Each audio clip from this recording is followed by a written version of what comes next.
বাংলাদেশ, নেপাল ও শ্রীলঙ্কা দক্ষিণ এশিয়ার এই তিন দেশ সম্প্রতি যুব সমাজের নেতৃত্বে সংগঠিত গণ আন্দোলনের মাধ্যমে রাজনৈতিক পরিবর্তনের সাক্ষী হয়েছে।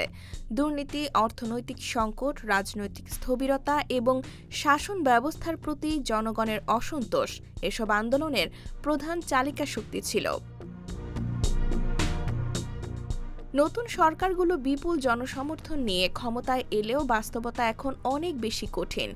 শ্রীলঙ্কা অর্থনৈতিক পুনরুদ্ধার, নেপালে প্রশাসনিক অভিজ্ঞতার ঘাটতি এবং বাংলাদেশে আইনশৃঙ্খলা ও রাজনৈতিক সংস্কার বাস্তবায়নের প্রশ্ন নতুন নেতৃত্বের সামনে বড় চ্যালেঞ্জ হয়ে দাঁড়িয়েছে।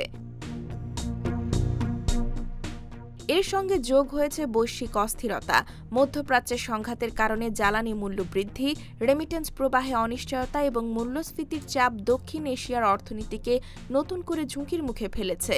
একই সময়ে ভারতের সঙ্গে সম্পর্ক উন্নয়ন ও জাতীয় স্বার্থ রক্ষার ভারসাম্য বজায় রাখাও নতুন সরকারগুলোর জন্য একটি গুরুত্বপূর্ণ পরীক্ষা।